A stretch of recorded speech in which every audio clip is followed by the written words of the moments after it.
ময়রান bypass বিশ্ব road Gazipur, যেখানে কিনা আলামিন হোটেল। এই আলামিন হোটেলে খাওয়ার ইচ্ছেটা আমার বেশ অনেক দিন যাবতেরই ছিল, তবে একা নয়, পরিবারের সবাইকে নিয়ে খাওয়ার খুব ইচ্ছে ছিল। মাত্র ৩০০ টাকা প্যাকেজের এই খাবার খেতে যাব, সেই সাথে মুরব্বি থেকে শুরু করে কচি কাঁচা সবাইকে নিয়ে তারপরেই যাব।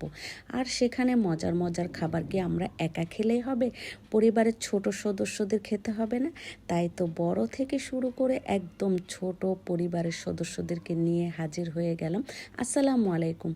আশা করি সবাই ভালো আছেন। আলহামদুলিল্লাহ, আমিও আপনাদের দোয়ায় ভালো আছি। মাত্র একটা দিনের জন্য গাজীপুর যাওয়া হয়, আর তখনই যে একটা না একটা জায়গায় ঘুরে আসি। আর সেই ঘুরতে যেয়ে হয়তো আমাদের একটু দেরি হয়ে গিয়েছিল আলামিন হোটেলে। তাই তো আমরা রাত ৯টার পরে আলামিন হোটেলে যাওয়ার আগেই শুধু ভাবছিলাম আজকে যে মনে হয় আর খোলা পাবো না, কারণ এর আগেও আমি একদিন এসে রাত 10টার সময় ঘুরে গিয়েছিলাম, সেদিন বন্ধ পেয়েছি। ভিডিওটা কিন্তু আমার বেশ কয়েকদিন আগের করা। ভিডিওটা রেডি করা থাকলেও আমি ভয়েস দিতে পারিনি, তাই এতদিন পরে চোখের সামনে পড়াতে ভাবলাম যে আজকে এই ভিডিওটা ভয়েস দিয়ে আপলোড করেই ফেলি। তো যাই হোক, আলামিন হোটেলে যে আমি সবটা ঘুরে ফিরে এসে দেখে তারপর কিন্তু রান্নাঘরে চলে আসলাম। আর রান্নাঘরে যেয়ে দেখি তারা পরদিন সকালের জন্য সব কিছুই রেডি করে রেখেছে। আর আমি যখন রান্নাঘরে গিয়েছি তখন আমাকে বলল, আপনি যদি দিনে আসতে পারতেন তাহলে সুন্দর করে ভিডিও নিতে পারতেন, কিন্তু আমার পক্ষে তো দিনে সম্ভব হয়নি, কারণ আমি মাত্র একদিনের জন্য গাজীপুর যাই।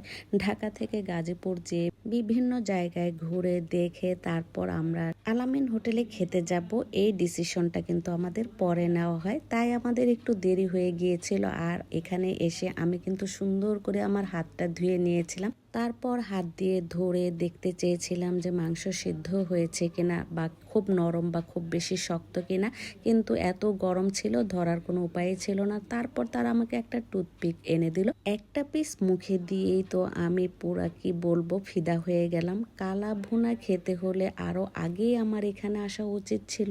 এবার বলি ৩০০ টাকার প্যাকেজের খাবারের সাথে কি কি ছিল। মজার আলু ভর্তা, সাথে আছে করলা ভাজি, আনলিমিটেড ভাত, আনলিমিটেড ডাল, দারুণ মজার সালাদ, আর কালা ভুনা তো আছে। প্রথমবার আপনাকে কালা ভুনা ৬ থেকে ৭টা পিস দিবে, তারপরে যে আবার ২ থেকে ৩টা পিস দিবে। আমার মনে হয় একজন মানুষের এর থেকে আর বেশি মাংস খাওয়ার কোনো দরকারই পড়ে না। তো যাই হোক, গরুর কালা ভুনাটা এই যে দেখেন, জুম করে দেখালাম, অনেক অনেক মজার একটা কালা ভুনা। তো আমরা এখানে সবাই মিলে বসে খাচ্ছিলাম।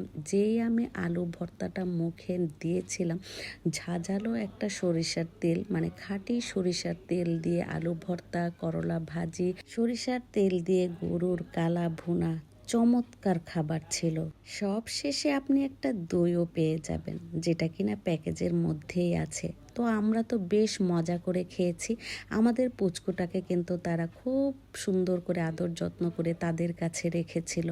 কি ভাবছেন, গরুর কালা ভুনা আমরা বড়রাই শুধু খাবো, ছোটরা খাবে না? তা তো হয় না। এদিকে ওই যে আমাদের পুচকুটাকেও কিন্তু একটু একটু করে খাইয়ে দিয়েছিলাম। সে বড় হয়ে বলতে তো পারবে আলামিন হোটেলের খাবার সেও খেয়েছে, আর এই যে এখানকার কর্মচারীর সাথে তো একদম মিশে গেছে সে। তো যাই হোক, এই ছিল আমার আজকের ভিডিওটা যদি ভালো লেগে থাকে তাহলে লাইক কমেন্ট শেয়ার করে পাশে থাকবেন।